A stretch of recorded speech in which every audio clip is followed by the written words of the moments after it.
In a shocking twist, Diddy has linked Donald Trump's criminal case to his own bail argument, sparking widespread attention. The surprising connection between the two high-profile figures has left many questioning the motives behind this move. Is this strategy a calculated move to sway the court? How will this affect Diddy's legal situation moving forward? Join us as we break down the latest developments and uncover the real story behind this unexpected connection.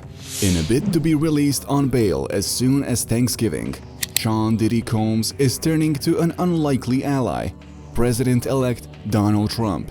Combs' lawyers have brought up Trump's case in their legal arguments, hoping to strengthen their position. In a legal brief filed, they referenced Trump's recent legal battles, particularly his case involving election interference.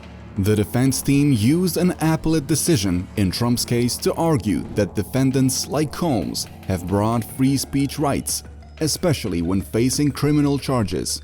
The case Combs' lawyers referred to involves an important ruling by the D.C. Circuit Court of Appeals from December. This ruling stated that criminal defendants, such as Trump, have the right to speak out, even if they are accused of serious crimes.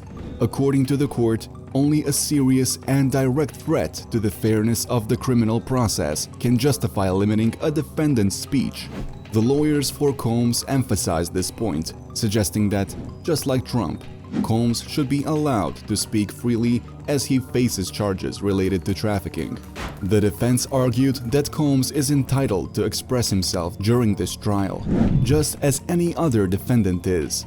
They pointed out that Combs, like Trump or any other criminal defendant, has a constitutional right to defend himself and criticize the process if he feels it is unjust. His defense team argued that Combs, who has been accused of serious crimes, deserves to speak out publicly against what he believes are false and damaging allegations. The focus of this legal battle is whether Combs' public statements made from jail are an attempt to interfere with the ongoing investigation and trial. Recently, Judge Aaron Subramanian asked both sides to present arguments on whether Combs' public communications amount to obstruction or justice. The prosecution argued that Combs has been using his position in jail to orchestrate a public relations campaign, attempting to influence the jury pool. One example they gave was Combs' 55th birthday celebration. Prosecutors claimed that he had encouraged his family to post supportive messages about him on social media. They also argued that Combs used a messaging app, contactmeasap.com, which is prohibited by the Bureau of Prisons, to arrange for the birthday post. Prosecutors also pointed out that Combs had ignored his own lawyer's advice, deciding to go ahead with the Instagram post despite warnings. In a bail hearing, lead prosecutor Christy Slavic shared that Combs told his lawyers, "I don't care, it's my birthday." She also said that in addition to using the forbidden messaging app, Combs has been involved in other violations of prison rules. He has used phone accounts from at least 8 other inmates and had third parties participate in his phone calls, all of which are against prison regulations. The prosecution argued that these actions were more than just a simple PR campaign. They believed that Combs' actions were intended to manipulate the legal process and affect the jury. In their argument, they quoted Combs' own jailhouse communications, in which he allegedly said, "I want to, quote, reach for this jury. I just need one." The prosecution framed these communications as an attempt by Combs to influence the trial in ways that go beyond simply managing his public image. In response, Combs' lawyers argued that their client has been subjected to a relentless stream of false and outrageous claims against him, coming from various sources including government officials and lawyers. According to the defense, these negative reposts have damaged Combs' reputation, making it difficult for him to receive a fair trial. Combs' defense team also noted that he has not disclosed any private or misleading information. They rejected the idea that his actions, such as asking his children to post birthday messages on Instagram, were improper. They stated that these actions were part of his right to express his opinions and defend himself against what he believed were unjust accusations. Furthermore, they argued that the government's claims that Combs should not be allowed to speak out about the racial motivations behind the prosecution were an unconstitutional attempt to silence him.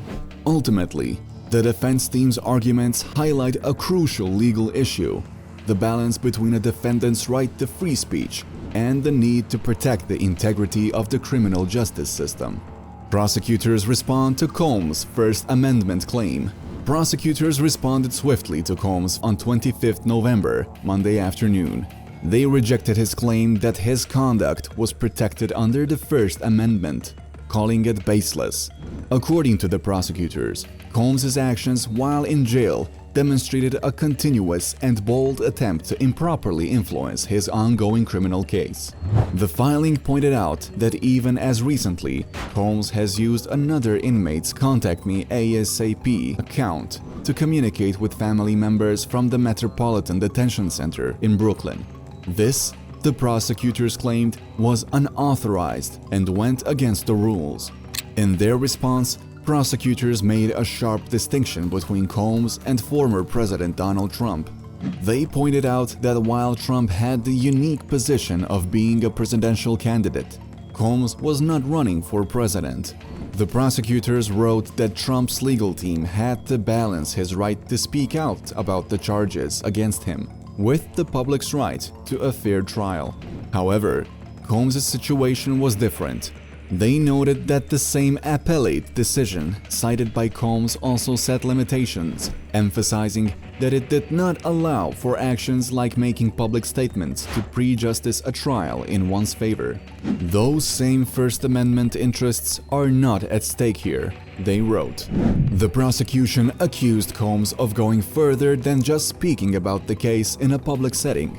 They claimed that he had involved his family and associates in an attempt to spread negative stories about the people accusing him. Additionally, they alleged that he has been channeling payments to witnesses in an effort to sway them in his favor. These actions, prosecutors argued, were not protected by the First Amendment, a point they stressed in their filing. The judge overseeing the case had previously mentioned that he would decide on Combs' third bail application sometime this week. The situation had been building over time, with Combs making multiple attempts to influence the case in ways that prosecutors said were illegal and inappropriate. Combs has cited the December appellate decision regarding Trump to support his case. That decision had said that Trump, as a former president and current candidate for the presidency, was entitled to make public statements, including those criticizing the current administration, the Department of Justice, and the special counsel. Trump could also claim that the prosecution was politically motivated, or that he was innocent of the charges. However, the order was not made lightly. As the appellate decision clarified, the judges had to weigh the strong public interest in what Trump had to say against the fact that he was an indicted criminal defendant. The decision noted that while Trump had the right to express his opinions, he also had to stand trial in the same way as any criminal defendant. This is what the rule of law means, the court has stated. For Combs, prosecutors argued that there was no such public interest in his case that would grant him the same level of protection under the First Amendment. The prosecution's filing suggested that Combs' actions were not just about expressing himself, but were aimed at distorting the legal process for personal gain. They further asserted that such conduct, including attempts to sway witnesses and spread false narratives, was not protected speech, but rather misconduct that could potentially obstruct justice. As Combs' case progresses, the question remains whether the judge will grant him bail or keep him in custody while awaiting trial. The decision could be influenced not only by his actions within jail, but also by the broader implications of how he has tried to manipulate the media and the legal system in his favor. The prosecution's filing underscored that the rule of law must apply equally to everyone, regardless of their status, or the attention their case attracts. Combs may have tried to leverage his public profile to alter the course of the case, but prosecutors were clear in their stance. His actions should be scrutinized and not protected as free speech.